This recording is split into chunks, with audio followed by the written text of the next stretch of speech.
அண்மை செய்தியை பார்க்கின்றோம். மதிமுகவிலிருந்து துரை வைகோ ஆதரவாளர்கள் விலகி இருப்பதாக மற்றொரு செய்தி கிடைத்திருக்கிறது. சற்று முன்னதாக முதன்மை செயலாளர் பொறுப்பிலிருந்து தன்னை விடுவித்துக் கொள்வதாக அவர் ஒரு அறிக்கை வெளியிட்டிருந்தார் துரை வைகோ. இந்த சூழ்நிலையில் சங்கரன்கோவில் தொகுதியில் மதிமுக நிர்வாகிகள், குறிப்பாக துரை வைகோ ஆதரவாளர்கள் விலகுவதாக அறிவிப்பு வெளியிட்டிருக்கிறார்கள். தொடர்பான கூடுதல் விவரங்களுடன் செய்தியாளர் விமலவேலன் இணைப்பில்.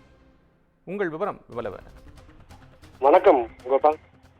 மதிமுக முதன்மை செயலாளர் பொறுப்பிலிருந்து தன்னை விடுவித்துக் கொள்கிறேன் என்று துரை வைகோ இன்று தெரிவித்துள்ளார். இது தொடர்பாக அவர் வெளியிட்டுள்ள அறிக்கையில், தான் தலைமைச் செயலாளர் பொறுப்புக்கு தேர்ந்தெடுக்கப்பட்ட பிறகு அதை சகித்துக் கொள்ள முடியாமல் 4 ஆண்டுகளாக இப்படி கட்சிக்கும் தலைமைக்கும் தீராத பெரும் பழியை சுமத்தி சுகம் காணும் ஒருவர் மத்தியில் கட்சியின் முதன்மை செயலாளர் என்று தலைமை கழக பொறுப்பில் தொடர்ந்து பணியாற்றிட தன் மனம் விரும்பவில்லை என்றும், எனவே கழகத்தின் முதன்மை செயலாளர் பொறுப்பிலிருந்து தன்னை விடுவித்துக் கொள்கிறேன், கட்சியின் முதன்மை செயலாளர் பொறுப்பிலிருந்தும் தான் விலகிக் கொள்வதாகவும், கடைசியாக ஏப்ரல் 20 நடைபெறும் நிர்வாக குழு கூட்டத்தில் தான் கலந்து கொள்வேன் என்றும், அதன் பிறகு தலைமை கழகத்தின் மிக முக்கிய முடிவுகள் மேற்கொள்ளும் கூட்டங்கள் எதிலும் தான் கலந்து கொள்ள மாட்டேன் என்றும், என்னால் கட்சிக்கோ வைகோவுக்கோ எந்த சேதாரமும் வந்துவிடக்கூடாது என்பதற்காக இந்த முடிவை எடுத்ததாக தெரிவித்திருக்கின்றார்.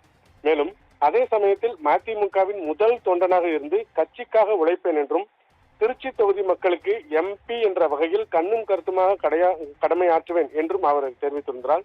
தன்னுடைய விலகலுக்கு காரணமாக துரை வைகோ குறிப்பிட்டுள்ள ஒருவர் மதிமுகவின் பொதுச் செயலாளரான மல்லை சத்யாதான் என மதிமுக தரப்பு வட்டாரங்கள் தெரிவிக்கின்றன. இந்த நிலையில் துரை வைகோவின் விலகல் அறிவிப்பை தொடர்ந்து அவருக்கு ஆதரவாக தற்போது சங்கரன்கோவில் மதிமுக கட்சியை சேர்ந்த நகர செயலாளர் ரத்னவேல்குமார், மேலநீலநல்லூர் கிழக்கு ஒன்றியத்தை சேர்ந்த ராகவன் ராஜகோபால் உள்ளிட்ட முக்கிய நிர்வாகிகள் ஒவ்வொருவராக மதிமுக கட்சியிலிருந்து பதவி விலகுவதாக முகநூல் பக்கத்திலிருந்து அறிவித்து வருகின்றனர்.